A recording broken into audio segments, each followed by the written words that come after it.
Bonsoir à tous, le cours de ce soir est Léon Nishmat de Chaim Yosef ben Shlomit et de Eliaou ben Yosef Hayat. Alors le cours de ce soir est basé sur un Mahamar du Rabbi précédent qu'il a dit au mois de Kislev en 1942, en 5703. Et le Rabbi précédent dans ce Mahamar, en fait, il nous explique quelle est la particularité de la parole et aussi une explication assez profonde du début de notre parasha de Parashat Sarah. On nous parle de la disparition de Sarah et Menou, et quel est le rapport entre la disparition de Sarah et le symbolique du lien entre le corps et l'âme. Et comme c'est expliqué dans le Zohar, que Avraham Avinu fait référence à la Neshama, à l'âme, et Sarah et Menou fait référence au corps. Alors tout d'abord, le rabbi précédent, il commence son Mahamar en rapportant un verset de Tehillim qui nous dit Bidvar Hashem Shamaim Naasu Beroach Piv Kol Tseva, que c'est par la parole de Dieu que les cieux ont été faits, et c'est par le souffle de sa bouche toutes ces créatures. Ces versets nous disent explicitement donc que le monde a été créé par la parole de Dieu, comme on sait très bien que Sarah Mamar Nivra Olam, que le monde a été créé par les 10 paroles créatrices.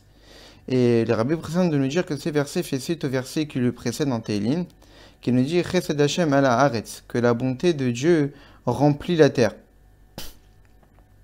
Quel est le rapport entre les deux? Eh bien, en fait, le Maggid de Mezerich nous explique que l'intention de ces versets, c'est quoi? Que la bonté de Dieu, c'est quoi la bonté que Dieu a mis dans le monde? C'est que Dieu a donné la possibilité à chaque créature de pouvoir percevoir et de comprendre la divinité. Et c'est ça le sens de Chesed Hashem ala Haaretz, que la bonté de Dieu remplit la terre. C'est qu'à partir de toutes les choses terrestres de ce monde, toutes les choses matérielles, que l'homme a l'habitude d'appeler ça la nature, eh bien, à travers tous ces éléments terrestres du monde, on est capable d'y voir la divinité. Comme on l'a souvent expliqué, que le terme de Teva, la nature, en fait, c'est la même nature, la même racine que Motobeu, qui veut dire noyer. C'est-à-dire qu'en fait, le monde dans lequel on vit est comme l'océan dans lequel se noient des objets, dont on a l'impression que ces objets n'existent même plus tellement qu'ils sont enfouis sous l'eau de l'océan. Bien de même, le voile de ce monde, l'opacité de ce monde fait en sorte qu'on a l'impression que la divinité n'est pas là, mais en réalité, Dieu a fait une énorme bonté qui nous a donné à nous, êtres humains, d'être capables, de par notre réflexion, notre vision intellectuelle, d'y voir et d'y déceler en fait de la divinité. Et puisqu'il y a marqué Bidvar Hashem Shamaim Naasu, que c'est par la parole de Dieu que les cieux ont été créés, eh bien, de ces versets, on comprend que la parole a une force créatrice.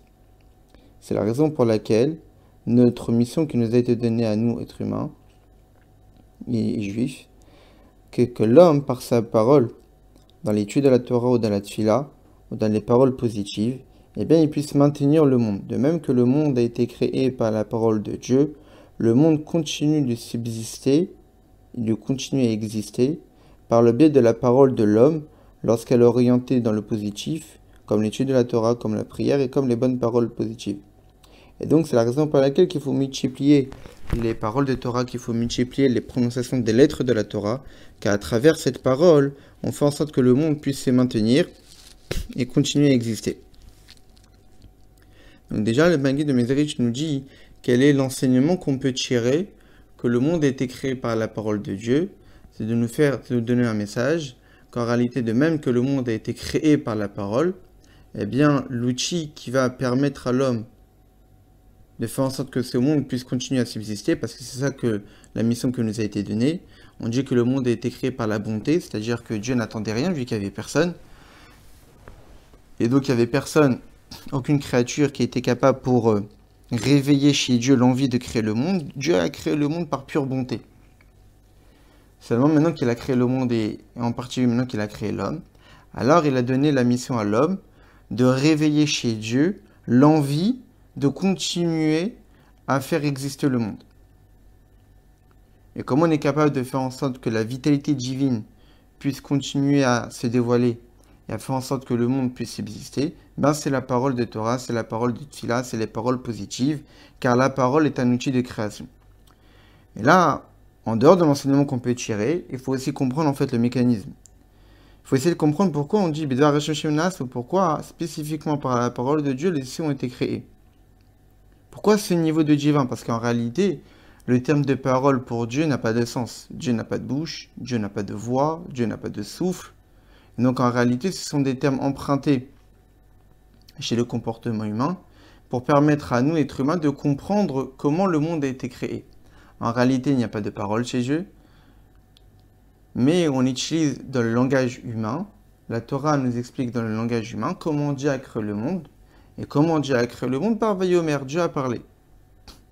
Et donc il nous faut ici de comprendre, c'est que pourquoi le monde justement a été créé par ce système qu'on appelle la parole. En réalité, la parole de Dieu, telle qu'elle se trouve dans ses attributs célestes, c'est la sphère de Malchut, c'est l'attribut de royauté. Comme c'est marqué à Bachar Dvar Melech Shilton, qu'en réalité, la parole du roi est souveraine. Qu'est-ce que ça veut dire?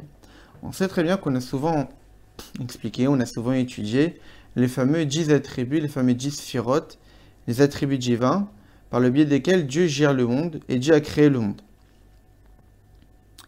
Et donc, lorsqu'on dit que Dieu a créé le monde par la parole, en réalité, cette parole fait allusion à la 10e sphira, au 10e attribut de Dieu, le 10e attribut divin, qui est l'attribut de royauté Malchut. Pour quelle raison? Parce qu'en réalité, Bidvar Melech Shilton, que c'est par la parole du roi que ce dernier gouverne et dirige sa cité et son royaume. Et donc, de la même manière que le roi dirige, donne vie à sa volonté et fait vivre le royaume par ses directives, de même Dieu fait vivre et a créé le monde par ses directives, entre guillemets, qui font allusion à la parole. Le rabbi précédent m'a expliqué longuement en fait cette idée, que pour quelle raison en fait on dit que le monde a été créé par la parole divine. Ça veut dire qu'en fait, pour essayer de comprendre comment le monde a été créé, il suffit d'abord de comprendre c'est quoi la parole de l'homme.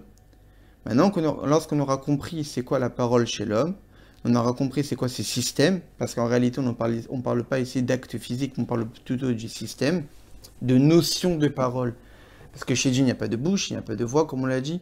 Donc il faut comprendre c'est quoi la notion de parole dans le divin.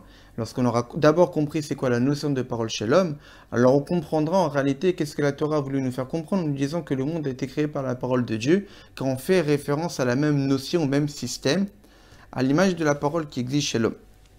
Et on comprendra le lien avec l'attribut de royauté de Dieu.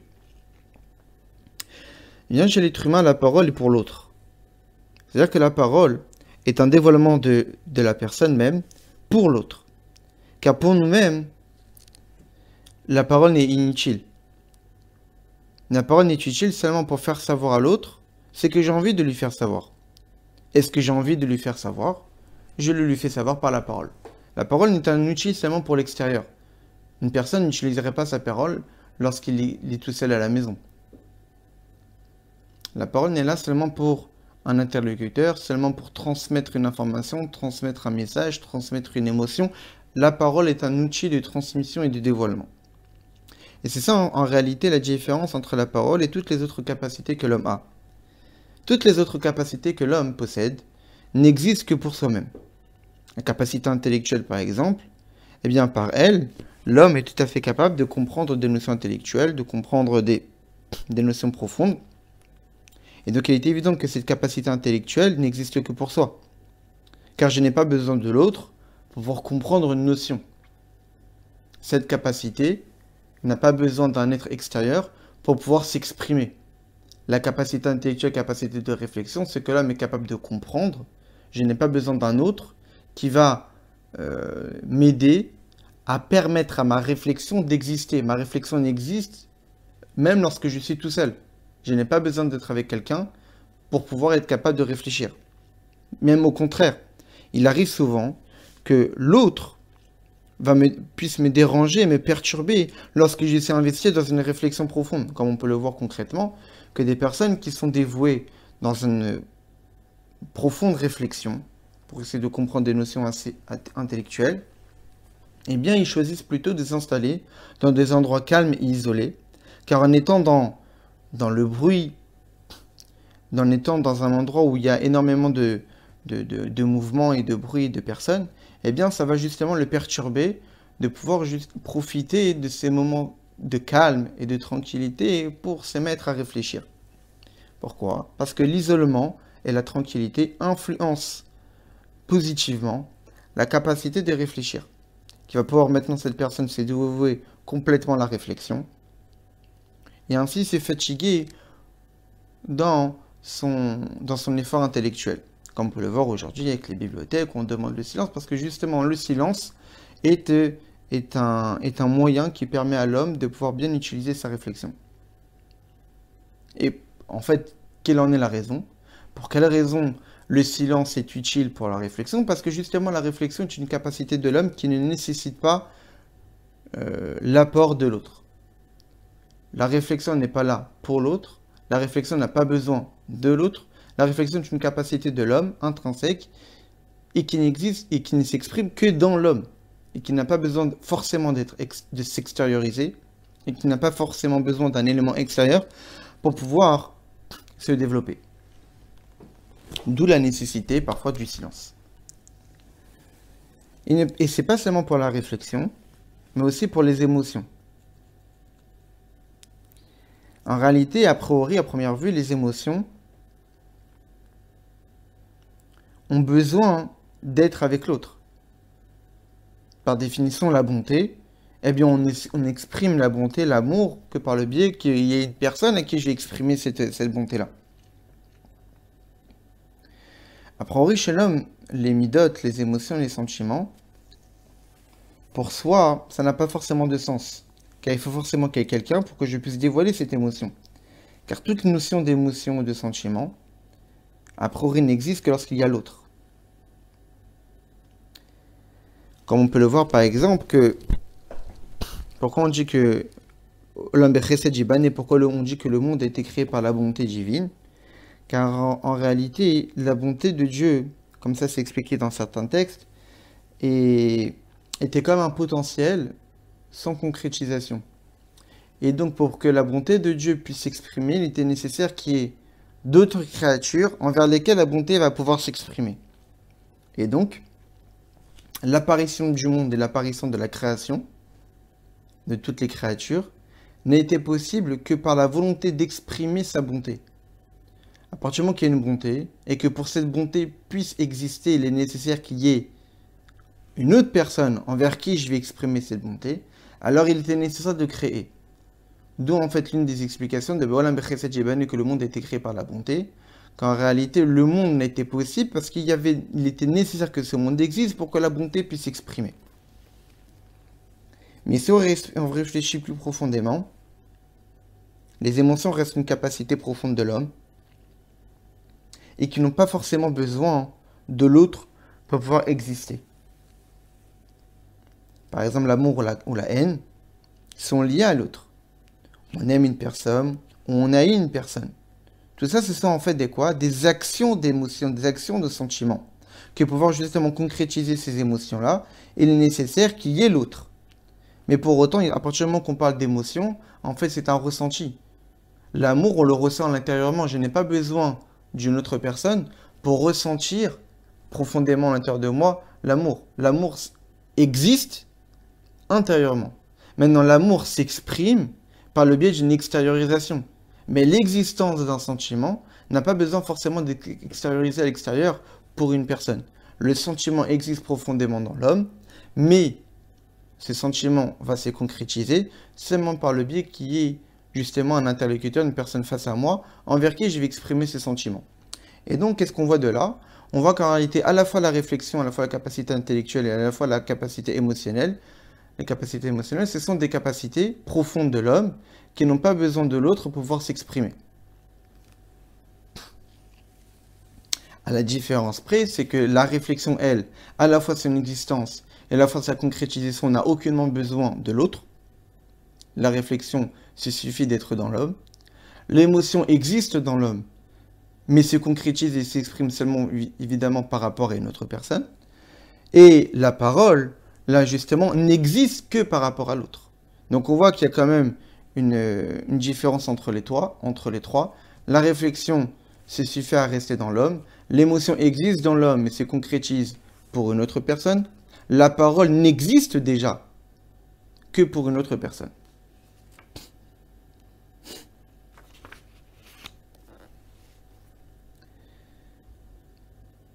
Et donc, qu'est-ce qu'on comprend de là? On comprend que la parole, même si c'est une capacité de l'âme, essentiellement cette parole n'existe que pour l'autre. Pour soi, l'homme n'a pas besoin de parole. Et c'est la différence entre la pensée et la parole. C'est expliqué dans le Tanya qu'il existe 3 vêtements de l'âme. L'idée de vêtements, c'est l'idée en fait de capacité d'expression de l'âme. L'âme a des capacités, l'âme a des volontés. Maintenant, ces volontés, ces capacités vont devoir être exprimées. Et pour pouvoir s'exprimer, l'âme va devoir utiliser des outils, des vêtements. Quels sont ces outils? La pensée, la parole et l'action. La pensée, la parole et l'action vont permettre à l'âme de pouvoir exprimer ses volontés, exprimer ses sentiments, exprimer sa capacité intellectuelle. Et donc l'âme va se dévoiler par le biais, par exemple, de la pensée ou de la parole. Mais il existe une grande différence entre la pensée et la parole, c'est que quoi? C'est que la pensée permet de dévoiler pour l'homme. Par exemple, dévoiler, on sait qu'on a tous une capacité intellectuelle. Maintenant, pour que cette capacité intellectuelle puisse se dévoiler en moi, j'utilise ma pensée. La parole, elle, va permettre de dévoiler à l'autre, à mon interlocuteur. Donc la pensée est seulement pour moi, comme on peut le voir concrètement, que même si une personne pense toute la journée, bien si une autre personne se trouverait devant elle, jamais ne comprendrait ce qu'il était en train de penser. Car la pensée n'existe que pour ça et cachée du monde extérieur.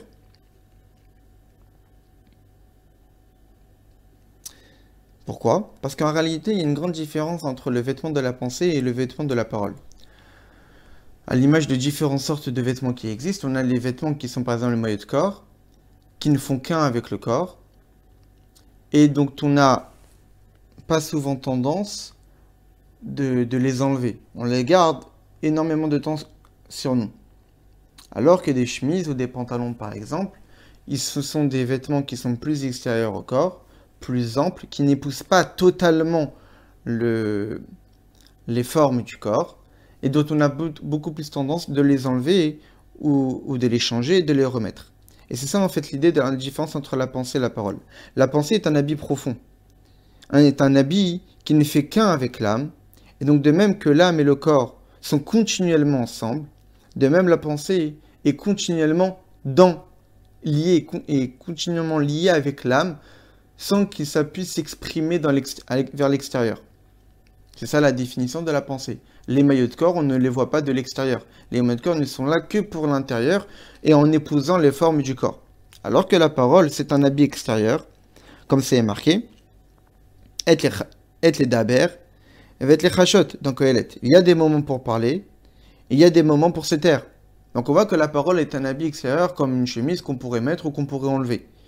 Pourquoi? Parce qu'en réalité, cette parole n'existe que pour l'extérieur. Donc à partir du moment qu'elle n'existe que pour l'extérieur, il y aurait des moments où j'aurais besoin d'exprimer cette volonté par le biais de la parole, lorsque je suis en face de quelqu'un. Mais lorsque je ne suis pas en face de quelqu'un, je n'aurais pas besoin d'exprimer ma volonté ou d'exprimer ma capacité intellectuelle ou émotionnelle par le biais de la parole. Et donc je vais devoir me taire.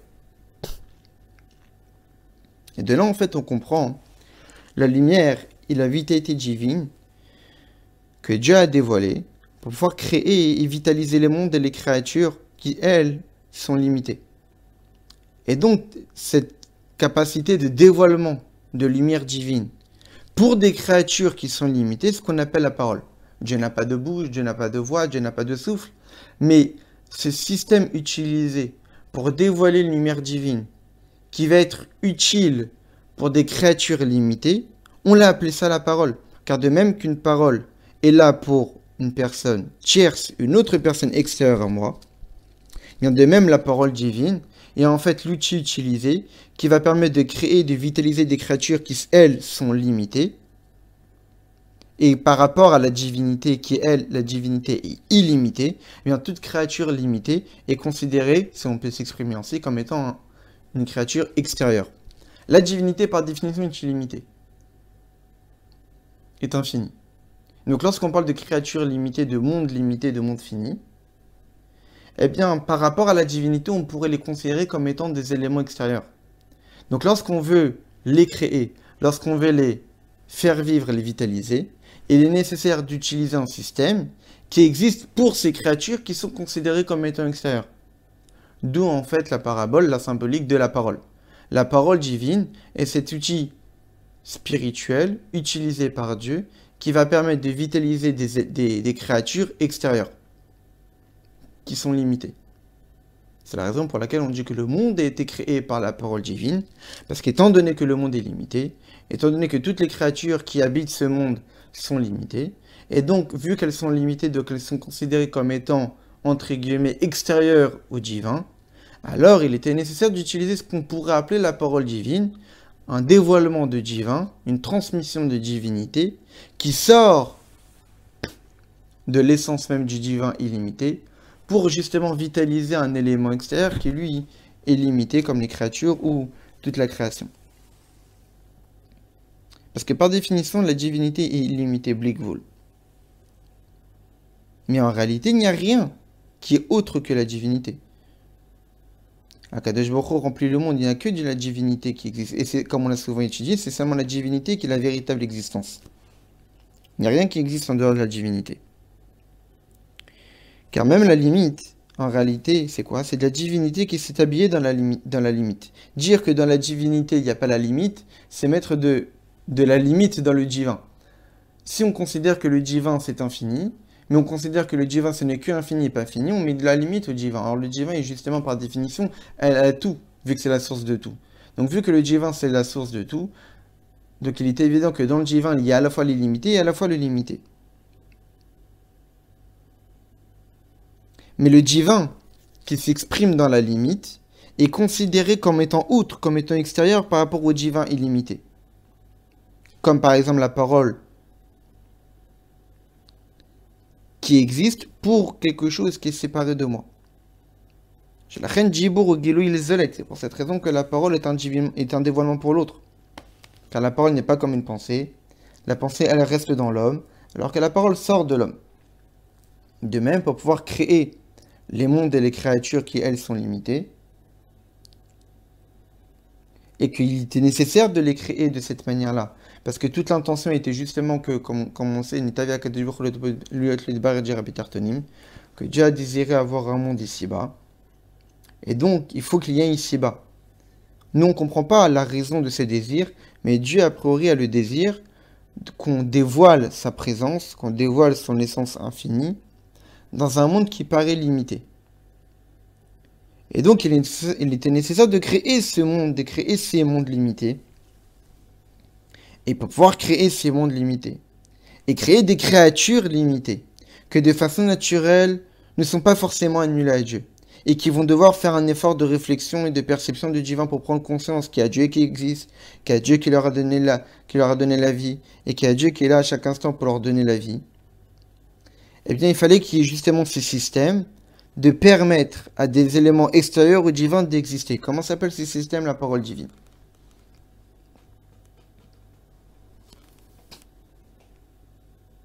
Et donc on comprend en réalité pourquoi on dit que le monde a été créé par la parole divine. Et aussi en fait pourquoi on dit que la parole divine c'est l'attribut de royauté. C'est connu la fameuse phrase En melech belo am. Il n'y a pas de roi sans peuple. Dire qu'une personne est roi alors qu'il n'y a personne sur qui gouverner, ça n'a pas de sens. Autre chose, dire qu'une personne est roi sur des personnes qui sont proches de lui, non plus ça n'a pas de sens. On n'est pas roi sur nos enfants. On est roi sur un peuple qui est différent de nous-mêmes, dont on est complètement supérieur au peuple, et qu'on le gouverne avec cette idée de distance, de hiérarchie entre le roi et le reste du peuple. Et donc on comprend en fait en réalité pourquoi on dit que le monde a été créé par l'attribut de royauté de Dieu. Vu que Dieu a souhaité créer un monde qui est limité, et donc il fallait utiliser un attribut qui permet à des éléments différents de la source d'exister. Et que c'est ça la royauté. La royauté par définition ça crée une distance entre le roi et le peuple. Et Dieu voulait créer justement un monde et des créatures où il y a cette idée de distance qui existe. Car déjà, premièrement, si l'idée d'existence n'existait pas, le monde qu'on connaît aujourd'hui et les êtres humains, les créatures qu'on connaît aujourd'hui ne pourraient pas exister. Parce qu'on voit bien que de façon naturelle, nous ne sommes pas nuls à Dieu. Et Dieu voulait ça. Dieu voulait qu'on ait cette impression d'exister de par nous-mêmes. Qu'a priori, on n'est pas forcément soumis à une quelconque source qui nous vitalise à chaque instant. Pour qu'on puisse faire l'effort et la fatigue de comprendre qu'il y a un Dieu et de dévoiler cette idée autour de nous et d'élever le monde spirituellement en dévoilant cette idée qu'il y a un Dieu, qu'il y a un maître dans le monde et que nous, on doit dévoiler sa présence et son essence. Et donc, pour pouvoir créer ces créatures qui vont devoir faire cet effort, il était nécessaire de créer des créatures que de manière naturelle ne ressentent pas la proximité ou n'ont pas conscience de manière naturelle de la présence de Dieu. Et donc ça s'est créé par l'attribut de royauté. Parce qu'un roi, c'est une distance avec le peuple. Mais en même temps, le roi n'existe que parce qu'il y a un peuple. Et donc, qu'est-ce qui est la source d'éléments extérieurs? C'est forcément l'attribut de royauté. Parce que c'est l'attribut de royauté qui donne existence à un peuple. S'il n'y avait pas de peuple, il n'y aurait pas eu de roi. Donc, puisqu'il y a la capacité de royauté, c'est elle qui va donner du sens à un peuple, c'est elle qui va donner du sens à un élément extérieur. Comme puisqu'il y a de la parole, c'est que forcément il y a un être, il y a une personne extérieure avec qui je vais pouvoir parler. Et donc on comprend en fait le lien entre la parole, la similitude entre la parole et l'attribut de Malchut, de royauté divine, parce qu'en réalité les deux, c'est la même idée, c'est l'idée d'existence que par rapport à l'autre. Le roi n'existe parce qu'il y a un peuple sur qui il va gouverner, la parole n'existe parce qu'il y a un interlocuteur envers qui je vais parler. Et c'est la raison pour laquelle on dit que le monde a été créé par la parole divine, le monde a été créé par l'attribut de royauté divine. Donc maintenant on a compris pourquoi on dit que le monde a été créé par la parole. Mais le rabbi précédent continue le Mahamar et nous explique que non seulement la parole est un outil de dévoilement et de transmission d'une capacité intellectuelle ou d'une capacité émotionnelle, mais même la parole a une force que l'intellect et que l'émotion n'a pas sans utiliser la parole. La parole ne va pas seulement être utile pour la réflexion ou pour l'émotion de pouvoir se dévoiler au monde extérieur, mais la parole va même être utile pour la réflexion et pour l'émotion elle-même, car à travers la parole, la réflexion et l'émotion va s'intensifier. Le rabbi précédent nous dit que la parole, il y a un plus par rapport aux autres capacités de l'âme, même aux capacités de l'âme les plus profondes. Car en plus du fait que la parole dévoile toutes les forces, eh bien la parole aussi provoque une grandeur, un agrandissement, un renforcement des capacités qui vont utiliser la parole. Donnons l'exemple de l'intellect. En plus du fait que l'intellect va pouvoir être dévoilé par la parole, imaginons qu'un enseignant va transmettre ses connaissances à des élèves, c'est évident qu'il va utiliser la parole pour dévoiler ses connaissances. Mais en réalité, à travers sa parole, eh bien, son intellect, ses connaissances vont s'intensifier, vont grandir. Et donc, en dehors du fait que la parole va exprimer l'intellect, et pas seulement va exprimer l'intellect, la parole va permettre à l'intellect de devenir beaucoup plus clair. On le voit bien, que souvent, lorsqu'on a envie de comprendre une notion, il suffit d'en parler, et plus je parle de ce que j'ai pensé, et bien plus en fait on commence à la clarifier, et elle devient beaucoup plus claire. Alors que si je m'étais juste arrêté à penser ce que j'ai réfléchi, eh bien pas forcément j'arriverai à cet état de clarté de ma réflexion. Et donc pas seulement j'obtiens de la clarté à travers la parole, mais même j'obtiens aussi un agrandissement de la compréhension, parce qu'en fait la parole va réveiller un raisonnement différent, beaucoup plus détaillé, que je n'avais pas avant de parler. Souvent, on voit bien que des fois, lorsqu'on discute avec quelqu'un de ce qu'on a pensé, même si l'autre ne nous parle pas forcément, ne nous répond pas forcément, juste il est là, et on profite de la présence de l'autre pour parler de ce qu'on a pensé. Eh bien, on remarque qu'à travers cette discussion, sans que l'autre ne puisse intervenir, mais à travers cette discussion, le fait que j'ai commencé à mettre des mots sur ma réflexion, eh bien, ça va me permettre de découvrir des choses que je n'étais pas forcément capable de découvrir avant d'en parler. Et donc, on voit que la parole permet de développer la réflexion. C'est l'une des explications qu'on donne, par exemple, de la fameuse phrase de Pirkei Avot qui nous dit que j'ai appris de mes amis, j'ai appris de mes maîtres, mais j'ai beaucoup plus appris de mes élèves. Car à travers, en fait, l'enseignement, à travers la nécessité de parler la pensée, de parler la réflexion, de faire en sorte que ma réflexion va devoir être exprimée par ma bouche, eh ben, ça va me permettre, à moi enseignant par exemple, de découvrir des choses que je n'étais pas capable de découvrir lorsque j'étais tout seul chez moi en train de réfléchir. Et donc, en fait, c'est la présence d'élèves. Alors, évidemment que la véritable a priori, l'explication simple de l'adage des Chachamim dans Pirkei Avot, qui est de nous dire que j'ai beaucoup plus appris de mes élèves, c'est qu'à travers les questions des élèves, justement, le professeur, ça va le pousser à réfléchir d'autant plus et à essayer de définir beaucoup plus ce qu'il a dit et de le comprendre d'une manière beaucoup plus fine, beaucoup plus précise. Mais en réalité, sans même que les élèves se mettent à poser des questions, eh bien, rien que le fait d'en parler, le fait d'en discuter, le fait de l'expliquer verbalement, ça permet à l'homme, inconsciemment ou inconsciemment, de découvrir des choses qu'il n'était pas capable de découvrir si c'était seulement arrêté à la pensée.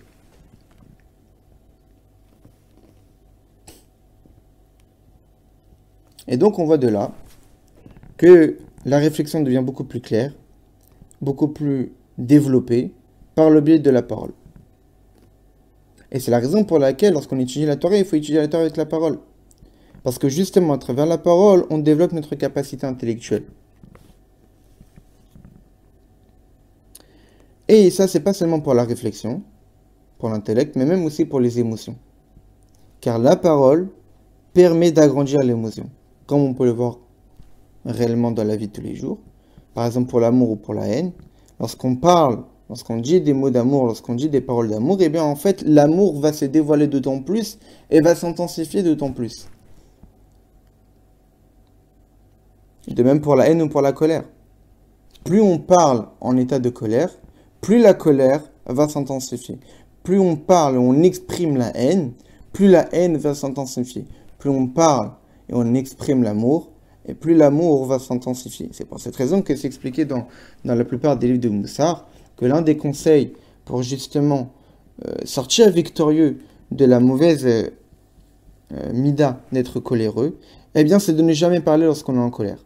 Parce que lorsqu'on commence à parler, lorsqu'on est en colère, justement la colère va s'intensifier. Le meilleur moyen pour diminuer la colère, c'est justement de se taire. Et donc, qu'est-ce qu'on voit de là? On voit que tous les dévoilements s'opèrent par la parole. Parce que dans le monde des sphirotes, dans le monde des attributs divins, tous les dévoilements s'effectuent par l'attribut de royauté, comme on l'avait déjà expliqué tout à l'heure. Et c'est ça le sens de Bidvar, Hashem, Shamaim, Naasu, que c'est par la parole de Dieu que les cieux ont été créés.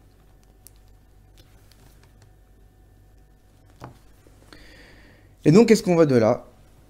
On voit que tous les mondes, toutes les créatures ont été créées par la parole divine. Et ça, dans quel but? À Kavana, il y en a quel était le but de la création de tous ces mondes? C'est pour que les bénis Israël, par le biais de l'étude de la Torah et de la pratique des mitzvot et de leur bon comportement, vont pouvoir justement purifier et raffiner le monde. C'est ça le but de la parole. Et donc, par rapport à ce que le Rabbi Presson nous expliquait jusqu'à maintenant, on a compris déjà en quoi consiste la parole. On a compris par rapport à l'enseignement que nous a donné le Maggid de Mezerich au tout début, c'est que à travers la compréhension qu'on a que le monde a été créé par la parole, bien nous-mêmes aujourd'hui, lorsqu'on a la mission de faire en sorte que le monde puisse continuer à exister, eh bien c'est justement par notre parole. Et donc on comprend de là que on ne peut pas utiliser notre parole comme bon nous semble. À partir du moment qu'on a compris que notre parole a une capacité de création, eh bien, il faut utiliser au maximum notre parole seulement pour de manière positive. Car notre parole est créatrice, Et puisque nos paroles sont créatrices, autant l'utiliser à bon escient en créant des bonnes choses, en créant du positif. D'où, comme on l'a dit tout à l'heure, de multiplier les paroles de la Torah, de multiplier les tefilot, de multiplier les paroles positives. Maintenant qu'on a compris que que le monde a été créé par la parole, mais dans la création elle-même, quelle est la création fondamentale, quelle est la création unique et la plus importante? Eh bien, c'est l'homme lui-même. Et à travers la création de l'homme, Dieu a voulu que l'homme se fatigue par l'étude de la Torah, par la pratique des mitzvot, par ses bonnes midot, pour justement subvenir aux besoins des mondes spirituels et de notre monde. Parce que justement, notre monde et tous les mondes spirituels dépendent du comportement de l'homme. Et donc, cette parole créatrice n'a de sens qu'à travers le comportement que l'homme va faire durant sa vie. Car puisque la parole a été utilisée pour créer les mondes, et pour que ces mondes puissent continuer à subsister et exister, alors c'est l'homme qui va donner du sens à cette parole. Et comment l'homme va donner du sens à cette parole? C'est justement par sa parole lui-même, elle-même. L'homme, à travers sa parole, va donner du sens et une pérennité à la parole de Dieu. Rabbi Yehuda nous dit que tout ce que l'homme fait, que ce soit bien ou mauvais, ça crée une trace là-haut. Et sur tous les comportements de l'homme, il sera nécessaire de rendre des comptes.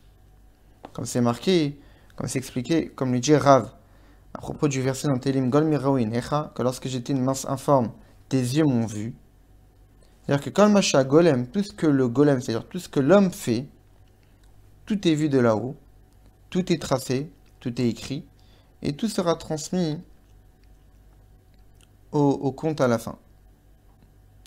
Même les paroles que l'homme a dans sa vie, eh bien les paroles qu'il sort de sa bouche ne doivent pas être futiles.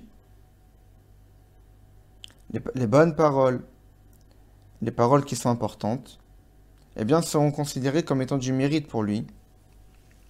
En plus du fait que Dieu veut lui donner l'usufruit, veut lui donner une récompense dans ce monde par rapport aux bonnes paroles qu'il a dites, eh bien il aura aussi une récompense dans le monde futur par rapport aux bonnes paroles. Parce que comme on l'a dit, puisque la parole est créatrice, donc la parole a une valeur extrêmement importante, donc il est évident que lorsque l'homme parle, eh bien à la fois ça va lui procurer énormément de récompenses, vu que sa parole a vraiment été utilisée pour créer du positif, mais aussi, Chazé Shalom, ça peut être aussi source du contraire, lorsque sa parole a été utilisée pour des choses futiles et qui n'étaient pas importantes. Comme c'est dit par exemple à propos de la tzedaka, que lorsqu'on donne de la tzedaka à un pauvre, lorsqu'on fait des actes de générosité, alors on dit que Dieu nous bénit, c'est marqué dans la Gemara, que Dieu nous bénit de 6 brachot.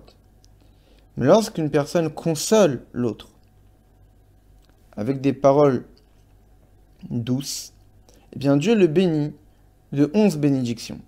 Le Maharsha explique cette Gemara en lui disant qu'en fait, lorsqu'une personne a de l'argent et qu'un pauvre se présente devant lui et lui demande l'aumône, alors il est évident qu'il faut lui donner l'argent.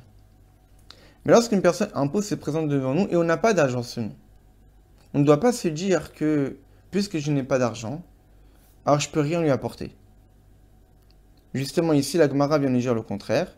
En réalité, lorsqu'il nous arrive, parfois, on n'a pas d'argent sur nous et qu'un pauvre se présente devant nous et nous demande l'aumône, au lieu de rien lui donner, c'est vrai qu'on ne peut pas lui donner peut-être de l'argent, on peut lui donner des paroles pour le renforcer, pour l'aider, pour le consoler de sa situation.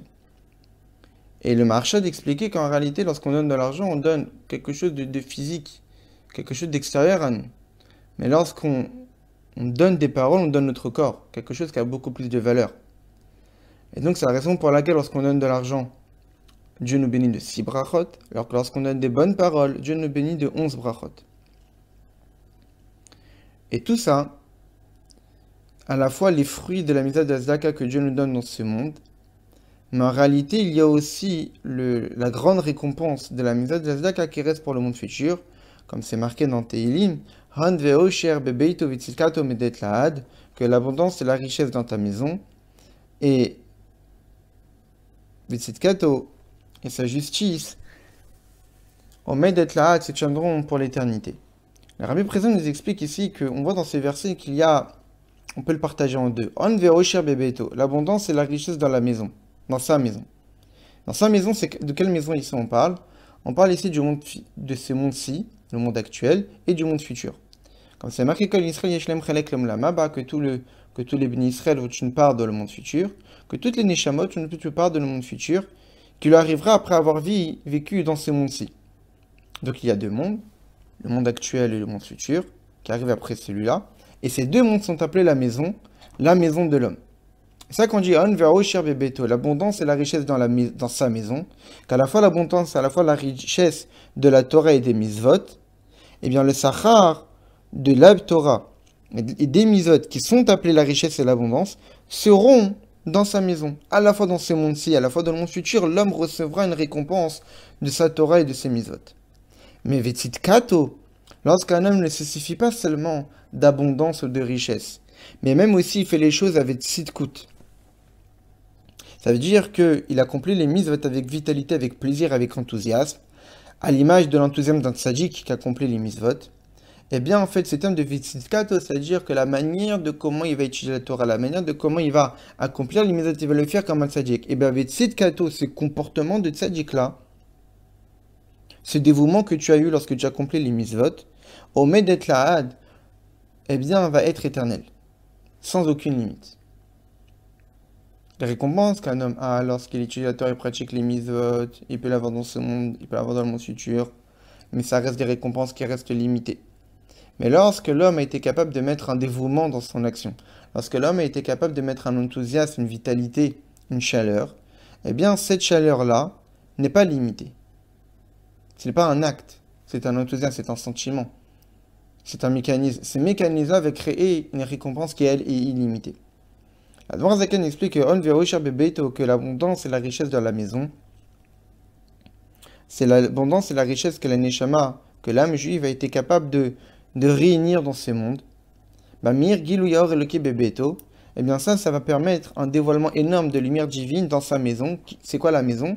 Ce sont les trois mondes divins dont on a déjà étudié, dont on a déjà parlé. On sait très bien que globalement parlant, il y a 4 mondes spirituels. Le monde le plus élevé, le monde d'Atsilut, qui est le monde de l'émanation. Ensuite, le monde de Bria, le monde de la création. Ensuite, le monde de Yitzhira, le monde de la formation. Ensuite, le monde de Asiya, le monde de l'action.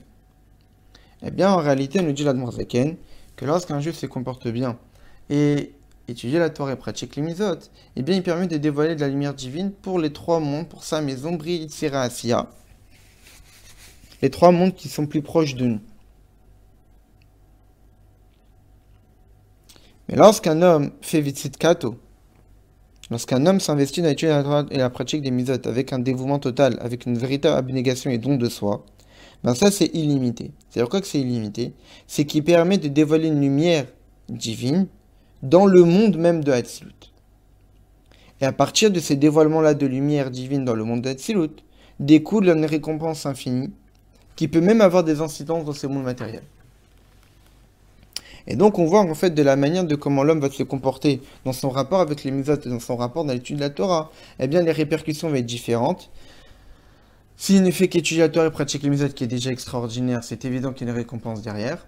Mais lorsqu'il le fait avec un véritable misérot nefesh, que quelle que soit les situations, il va vraiment être dévoué dans cette cause, eh bien ça va lui permettre d'obtenir une récompense illimitée. Et donc de là, qu'est-ce qu'on voit? On voit la valeur des paroles positives. Que les paroles positives ne restent pas stériles, mais ça crée des fruits, ça crée une récompense extraordinaire parce que justement, ça a de la valeur. Comme on l'a dit, la parole de l'homme, fait la parole que Dieu a utilisée, le système que Dieu a utilisé pour créer le monde. Et donc la parole de l'homme est créatrice. Et donc l'homme, lorsqu'il va utiliser sa parole pour créer de la Torah, pour créer des mitzvot, pour faire des bonnes choses, eh bien il va créer de la vie.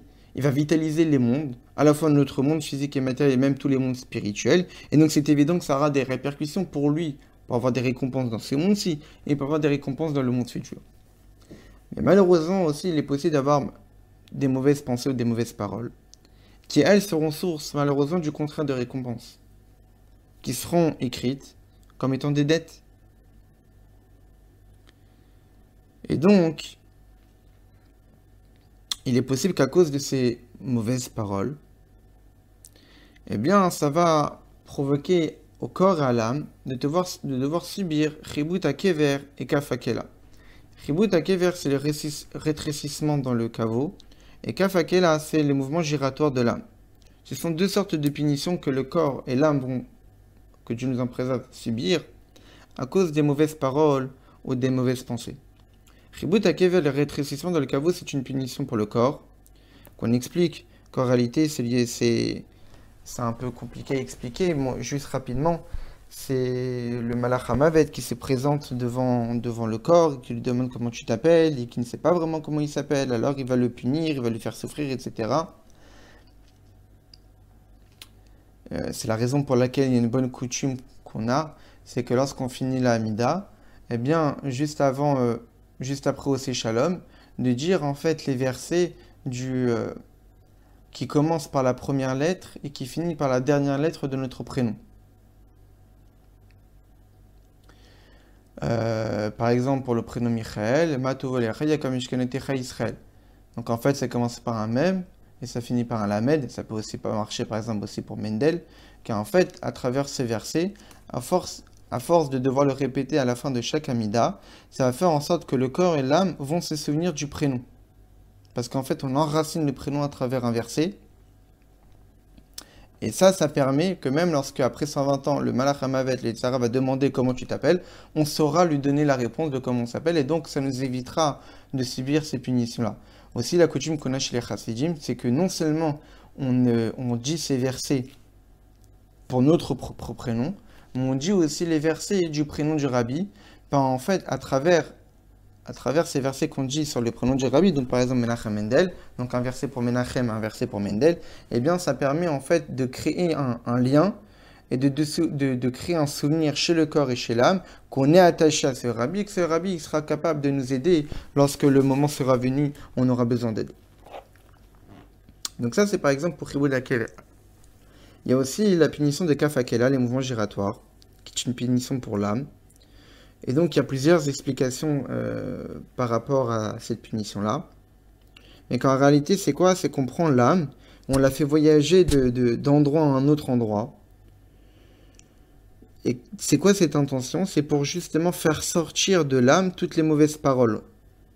Toutes les paroles futiles que l'homme a pu parler durant sa vie. À l'image d'un habit, que cet habit, en dehors d'avoir des taches ancrées dans l'habit, il y a aussi des saletés, il y a aussi de la poussière.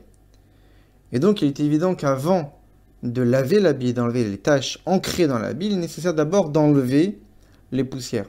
C'est la raison pour laquelle que s'il y a des taches ancrées dans l'habit qui font allusion aux fautes, d'abord, au préalable, il faut enlever les poussières. Les poussières, c'est quoi? Ce sont les mauvaises paroles. Et donc, à l'image qu'on prend cet habit, on le secoue pour enlever la poussière. De même, la Neshama, avant de passer par une étape de purification des fautes, eh bien, elle va d'abord passer par cette étape de mouvement giratoire pour la secouer, que Dieu nous en préserve, pour enlever toutes les mauvaises paroles qui ont pu être dites dans ce monde. Donc, on voit que c'est un impact. Quel est le conseil pour justement se sauver de ces punitions-là? C'est de multiplier les lettres de la Torah. Comme c'est marqué dans le Hayom Yom, c'est qu'au moins 1/6 de la journée, on puisse l'utiliser, donc c'est-à-dire 4 heures, que 4 heures on puisse l'utiliser à dire des paroles de Torah, à dire des paroles de Tfila, à dire des Tehillim. Et donc, car Gam al Kol Ma'asav Shel Adam Yeshdin Mishpat, et donc sur toutes les actions de l'homme, il y a un jugement, il y aura à rendre des comptes, à la fois par rapport à l'âme et à la fois par rapport au corps. Et donc, qu'est-ce qu'on a compris jusque-là? On a compris que la parole est tellement fondamentale et tellement importante que ça a des répercussions aussi dans notre récompense et dans notre punition. À la fois de notre récompense, lorsqu'un juif utilise sa parole pour dire des paroles de Torah, pour dire des paroles de mitzvot, pour dire des bonnes paroles positives. Et si Chas V'Shalom c'est dans le contraire, alors il pourra avoir des répercussions contraires, au contraire de la récompense. Mais il nous est toujours donné la possibilité d'annuler ces punitions-là en justement en multipliant les bonnes paroles, en multipliant les lettres de la Torah, les lettres de la prière, etc. Le rabbi précédent continue son Mahamar, et là il nous rapporte le Zohar, qui nous explique que lorsque dans notre paracha on nous parle de la disparition de Sarimène et de l'horizon funèbre d'Abraham, eh bien le Zohar nous parle de la récompense et de la punition du corps et de l'âme après 120 ans. Et le rabbi précédent nous rapportait un verset dans Shir HaShirim qui nous dit Ishbati etre benot Yerushalem timtseu et doji matagidulo shecholat ahava an. Qui signifie, je vous en conjure au fils d'Yerushalayim, si vous rencontrez mon bien-aimé, que lui direz-vous, que je suis malade d'amour. Et le rabbi précédent nous expliquait que après 120 ans, après la ptira du corps, la Neshama va dans le monde de la vérité, au tribunal céleste, et va rendre des comptes sur toutes les choses qui ont été écrites dans le livre des mémoires, dans le livre où toutes les actions de l'homme ont été justement écrites. Et donc, il nous dit Shlomo Melech que par ces versets, que je vous jure, vous, jurez-moi, fille de Yerushalayim, que si vous trouvez mon bien-aimé, qu'est-ce que vous lui direz? Dites-lui que je suis malade d'amour. En réalité, la Neshama, lorsqu'elle monte dans les tribunaux célestes, elle dit aux autres Neshamot, qui sont ressorties méritantes du tribunal céleste, et qui ont eu le mérite de rentrer de Yerushalayim d'en haut, c'est ça qu'on appelle les filles d'Yerushalayim, eh bien, cette Neshama, elle fait jurer ces autres Neshamot. Vous, filles d'Yerushalayim, celles qui sont déjà sorties méritantes du jugement, lorsque vous rencontrerez mon bien-aimé, qui est Dieu, dites-lui, Shani Chola, que je suis malade, que je désire voir sa lumière et je désire résider sous sa protection. Ravuna nous explique que le terme de Chola Ta'ava, malade d'amour, qu'est-ce que ça signifie? Ça signifie que la Neshama dit qu'elle est malade parce que lorsqu'elle était dans ce monde-ci, elle était attirée par des choses de ce monde, grossières et physiques et matérielles. Et à cause de ces choses permises, mais qui restent matérielles et physiques, alors elle s'est détournée du droit chemin et elle est tombée malade. Rabbi Yehuda, lui, donne une autre explication de Cholat Ahava, que la Neshama est malade d'amour.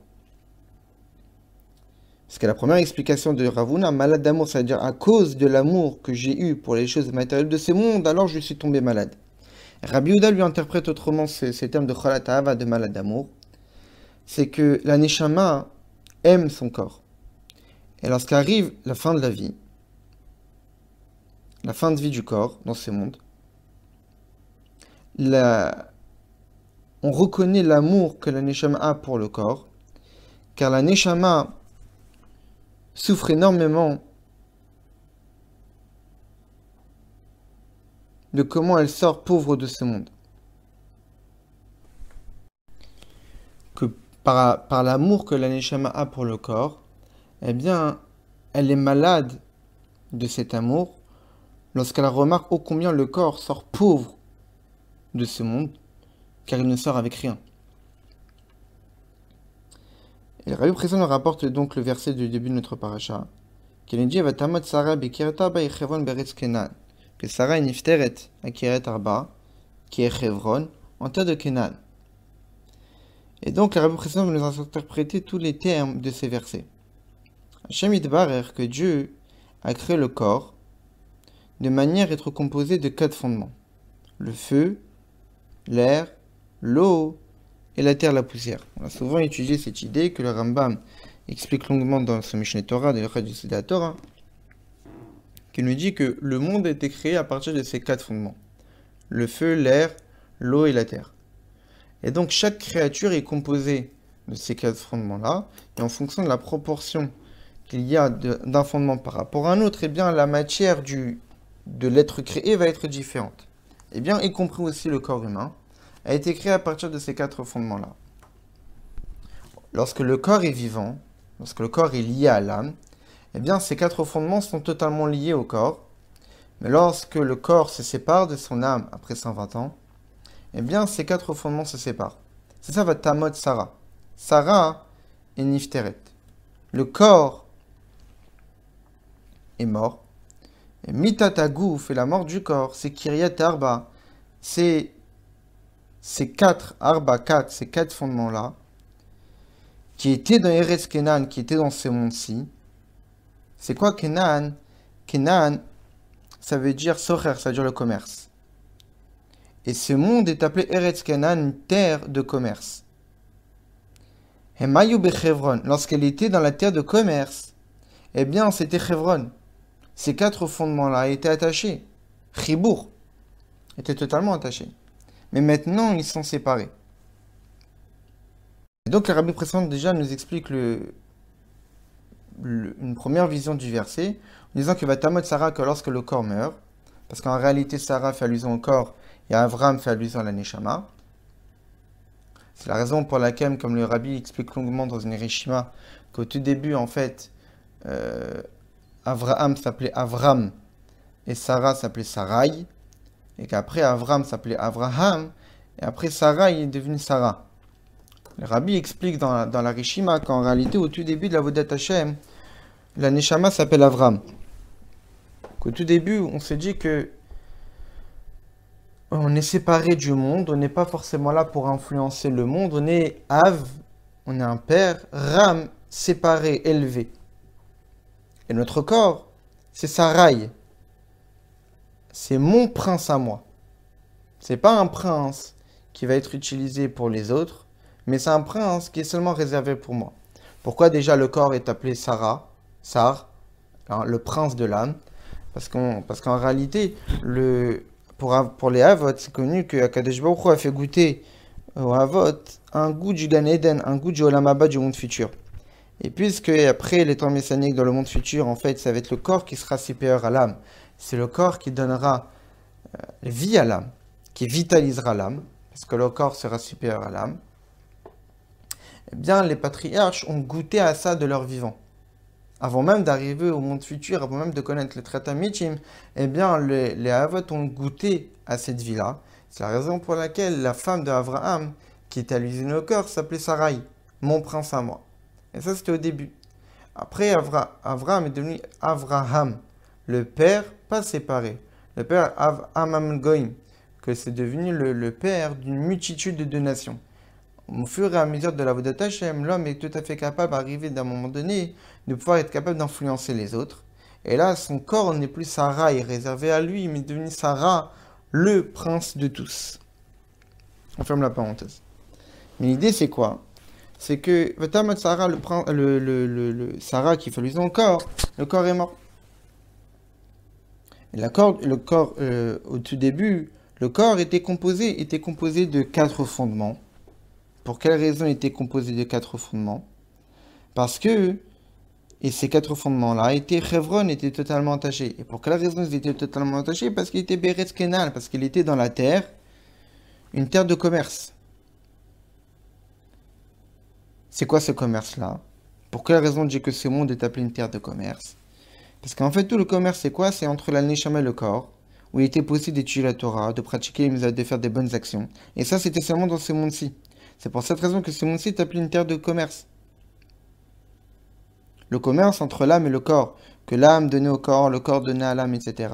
Ça, c'est certainement possible dans ce monde. Ayom, là, cet âme, aujourd'hui, tu vas pouvoir agir. Seulement dans ce monde-ci. Yachol, Adam, le Kaim Torah Mizot, l'homme est capable d'accomplir la Torah et Mizot. Et s'il lui manque des Mizot assez, où il a transgressé des interdits, il peut encore même faire Teshuvah. Et donc ça c'est tant que le corps existe dans ce monde, physique et matériel. Mais après 120 ans, la Teshuvah n'est plus possible. Et c'est ça l'une des punitions, l'une des souffrances les plus difficiles que subissent ceux qui fautent. C'est que lorsqu'ils arrivent dans le monde futur et voient toutes les difficultés, et voient toutes les souffrances qui attendent ce qu'il faut, alors le fauteur, il commence à trembler, il commence à pleurer énormément et de crier de toute la profondeur de son cœur sur les punitions qui l'attendent. Et donc il pleure de toute la profondeur de son cœur. Et donc il fait teshuva et regrette toutes les mauvaises actions qu'il ait pu faire. Sauf qu'on lui répond que la teshuva était seulement possible dans le monde en bas, dans le monde physique. Mais après 120 ans, lorsque tu viens dans le monde de la vérité, tous tes regrets ne fonctionnent plus. La teshuva n'est plus possible. Ça va y avoir Avraham, vient Avraham, qui est la Neshama, l'ispod le Sarah vilifkota, de pleurer sur Sarah. Que la Neshama pleure et se lamente du corps.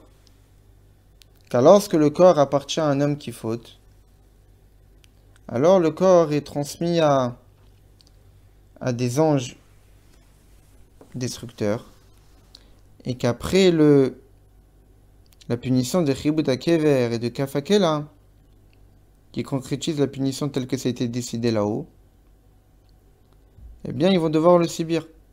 Mais si le corps est un corps de tzaddik, eh bien ce corps-là va revenir à Ratrat HaMetim. C'est ça en fait, Viyu Chaye Sarah. C'était les vies de Sarah, les vies du corps. C'est ça ce que le Rabbi précédent nous dit du verset de notre paracha, et qu'il le fait lier en fait avec tout ce qu'on avait dit jusqu'à maintenant avec la parole. C'est que la parole est quelque chose de fondamental, et qu'à travers l'utilisation qu'on a de notre parole, ça va permettre de donner un sens à notre corps et à notre âme lorsqu'ils sont ensemble. Lorsque notre âme et notre corps sont ensemble, lorsqu'on est avant Vatamot Sarah, lorsqu'il y a encore Kiryat Arba, lorsqu'il y a encore les quatre fondements sont toujours Chevron, sont toujours attachés ensemble. Parce qu'on est encore dans Be'eretz Kenaan, parce qu'on est encore dans une terre de commerce, où le commerce entre l'âme et le corps est toujours possible, où il est toujours possible d'étudier la Torah, il est toujours possible de pratiquer mitzvot, et même si ça a été mal fait, il est toujours possible de faire teshuva. Alors autant en profiter pour utiliser notre bouche, notre parole à bon escient.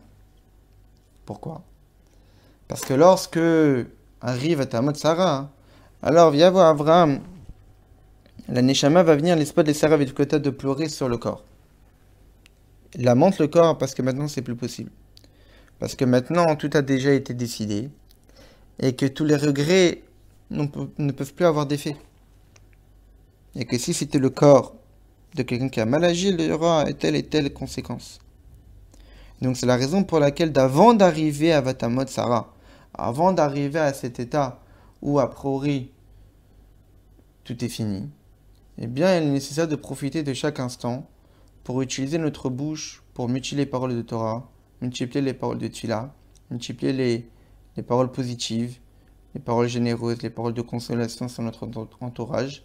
Car justement déjà ça permet de faire en sorte que le monde puisse continuer d'exister, de donner un sens à la parole que Dieu a fait, au système que Dieu a utilisé pour créer le monde, parce que le monde a été créé pour que justement nous on puisse continuer à le faire exister. Et donc ça va procurer à nous tous évidemment des récompenses, comme on l'a dit, à la fois dans ce monde et dans le monde futur.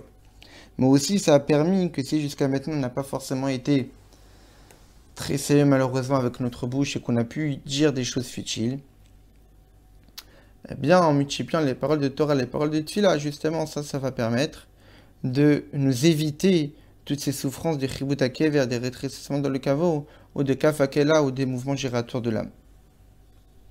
Et ça, ce que nous dit le rabbi précédent à la fin du Mahamar, qui nous dit que toute l'intention de la création du monde et du corps, c'est pour servir Dieu, en utilisant et pratiquer les misot. Seulement, dans cette pratique-là, il y a différents niveaux. On nous dit que Sarah, elle a vécu Mea Shana, Esrim Shana, Veshiva Shanim. Elle a vécu 100 ans, 20 ans et 7 ans. 100 ans, ça fait référence à Keter, à la couronne. On a souvent étudié qu'il y a 10 forces, 10 sphirotes, 10 attributs divins, qui peuvent être partagés en deux, qui sont les 3 capacités intellectuelles et les 7 capacités émotionnelles.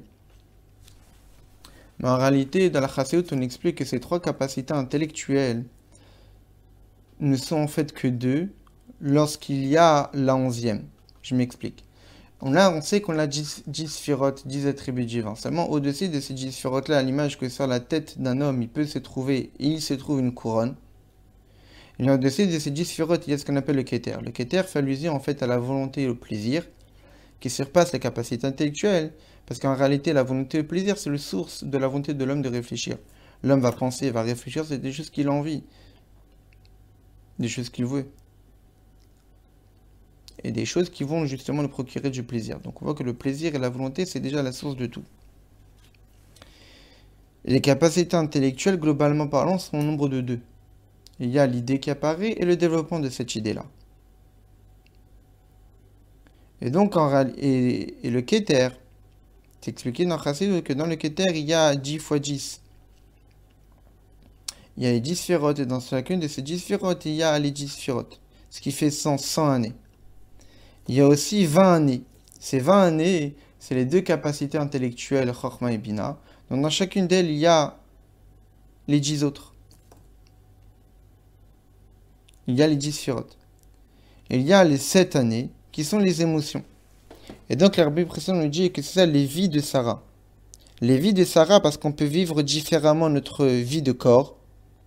On peut les vivre comme étant 100 ans. Une vie de dévouement total, d'abnégation totale comme le Keter. On peut les vivre 20 ans, comme une vie de réflexion. On réfléchit sur la grandeur de Dieu. On peut vivre 7 ans comme étant une vie d'émotion. On a l'amour de Dieu, on a la crainte de Dieu. C'est ça l'allusion en fait aux années de Sarah, les années du corps. Chez Nechaye Sarah, les années de vie de Sarah. Parce qu'en réalité, c'est ça le but de la vie du corps. Le but de la vie du corps, c'est Mea Shana, Esrim Shana, Vesheva Shanim. C'est que nos années de vie soient remplies de Keter, d'abnégation totale, de soumission totale et de don de soi pour Dieu. Soient remplies de Esrim Shana, soient remplies de réflexion, de développement intellectuel sur la grandeur de Dieu. Et ça remplit de Sheva Shanim, de 7 années, où on utilise nos 7 émotions, nos 7 capacités émotionnelles, sentiments, pour aimer Dieu, pour craindre Dieu, pour louer Dieu, etc. C'est la raison pour laquelle, comme ça finit le Mamar, le rabbi précédent, la reine Adam, l'homme doit, l'homme doit multiplier les paroles, lettres de la Torah, de dire des Tehillim, de répéter des Mishnayot, tant que faire se peut. Dès qu'il a un moment de libre, qu'il puisse dire des mots de Torah, qu'il puisse dire lire des Tehillim, répéter des Mishnayot, pour premièrement renforcer le monde, que le monde puisse continuer à exister, et aussi pour pouvoir se sauver des punitions qui pourraient y arriver, et surtout les Scott, les Golim, Analim Beyoter, et mériter au dévoilement les plus élevés qui puissent être. Donc c'est ça l'enseignement qu'on peut tirer de ces mamans du rabbi précédent, c'est que notre parole est créatrice, et donc on puisse utiliser notre parole pour créer seulement du bien, seulement du positif, à travers l'étude de la Torah, à travers la Tehillim, à travers la prière, de ne pas se dire que puisque j'ai étudié, puisque j'ai prié, puisque j'ai fait Tehillim, alors je pourrais me suffire de cela. Non. Dès que j'ai un moment de libre, c'est que je pourrais peut-être, pourquoi pas, multiplier encore plus ces paroles positives qui vont être bénéfiques pour le monde, qui vont être bénéfiques pour moi positivement et aussi bénéfiques pour moi pour éviter de subir certaines choses après 120 ans. Voilà. Qu'on puisse améliorer l'utilisation qu'on a de notre bouche et que par notre bouche, on puisse véritablement que produire du bien et que ça va pousser à Dieu aussi utiliser encore sa parole et nous annoncer la venue du Mashiach Tzidkenu.